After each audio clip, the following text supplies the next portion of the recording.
ఇక చర్చనీయాంశంగా రాజేందర్ రావు నామినేషన్. కరీంనగర్ స్థానానికి అలిగిరెడ్డి ప్రవీణ్ రెడ్డి, వెలిచాల రాజేందర్ రావు, తీన్మార్ మల్లన్న పేర్లు పరిశీలనలో ఉన్నట్లు చెప్తున్నారు. తీన్మార్ మల్లన్న ఎందుకు ఈయన అన్యాయం చేస్తారు, ఆగం చేస్తారు, అసలు ఆయన పేరు పెట్టి పెట్టి ఒట్టిగా ప్రచారం చేస్తారు. ఆయన కూడా అది మంచిది కాదు.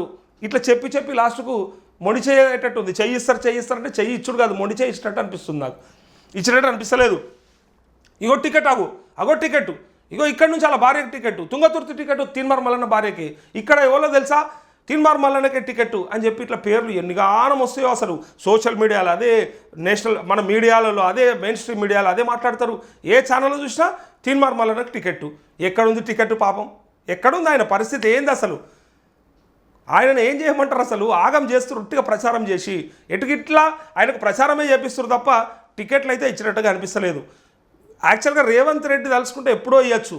రేవంత్ రెడ్డి చేతిలో కొంత ఉండే, కామారెడ్డిలో కూడా అవకాశం ఉండే ఇప్పించడానికి, 2 చోట్ల ఆయన పోటీ చేసే అవసరం లేకుండే. కానీ రేవంత్ రెడ్డి ప్లాన్ ఏంటంటే తీన్మార్ మల్లన్న లాంటి వాడు వస్తే పార్టీలకు బీజేపీలో ఎట్లయిందో మళ్ళీ రేపు పొద్దుగల మా దగ్గరకు వచ్చి మమ్మల్ని తిడతారు రాబాయ్ అనే ఫీలింగ్లా రేవంత్ రెడ్డి ఉన్నాడట.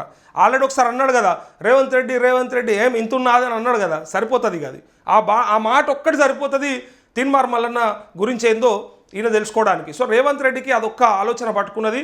ఈ వ్యతిరేక వర్గం అంతా కలిస్తే, అందరూ కలిస్తే మళ్ళీ నా పుట్టేయడం ముస్తారు అన్న భావనలో రేవంత్ రెడ్డి కొంత ఆలోచనలో ఉన్నట్టుగా ఆపి పెడతా ఉన్నాడు.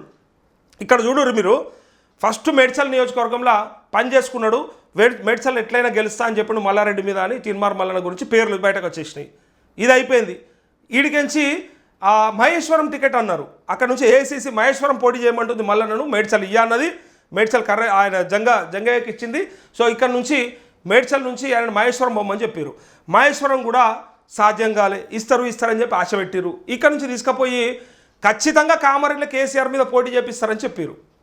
కేసీఆర్ మీద పోటీ చేయడానికి ఆయన రెడీగా ఉన్నాడు. కాబట్టి తీన్మార్ మల్లన్నకు అవకాశం కామారెడ్డిలో ఇచ్చేటట్టున్నారు అని చెప్పి అట్లా కొన్ని రోజులు ప్రచారం చేశారు. అక్కడికించి లేదు సిరిసిల్లలో అయితే కేటీఆర్ మీద చేస్తాడు, కేటీఆర్ అయితే పక్కా ఇక కేటీఆర్ని ఓడిస్తాడు మళ్ళా అక్కడ కూడా ప్రచారం చేసి విడిచిపెట్టారు. ఆడికెళ్ళి తీసుకొచ్చి తుంగతుర్తిలా తీన్మార్ మల్లన్న భార్యకు టికెట్ ఇస్తున్నారు అని చెప్పి మళ్ళీ అది ప్రచారం చేశారు. ఇట్లా ఎన్ని నియోజకవర్గాలు ప్రచారం చేస్తారు? ఎందుకు ఇట్లా పేపర్లలో ఆయన వార్తలు వచ్చుడు? నిజంగానే ఆయన ప్రయత్నం చేసుకుంటుండే, అది అందరికీ తెలుసు. ఖచ్చితంగా ఏదో ఒక రోజుకి చట్టసభలకు పోవాలి, అది ఎమ్మెల్యేగానో ఎంపీగానో ఎమ్మెల్సీగానో. చివరికి భువనగిరి కూడా అప్లై చేసుకున్నాడు కదా, భువనగిరి ఎంపీగా అప్లై చేసుకున్నాడు తీన్మార్ మల్లన్న గాంధీ భవన్ పోయి. ఏమైంది? చామల కిరణ్ కుమార్ రెడ్డికి ఇచ్చారు. అది పరిస్థితి. భువనగిరి రాకపోయే, కరీంనగర్లో ఉత్తగైన పేరు తీస్తారు. ఇగో ఏమంటారు, చాలా కాలంగా ఏఐసీసీ పీసీసీ నేతలు ఓపెన్గానే చెప్పారు. ఫైనల్ చేయడంపై పలు దఫాలుగా సమావేశాలు సైతం నిర్వహించారు. ఏఐసీసీ లాంఛనంగా ఎలాంటి ప్రకటన చేయకుండానే రాజేందర్ రావు నామినేషన్ వేయడం నియోజకవర్గంలో, జిల్లాలో చర్చనీయాంశంగా మారింది.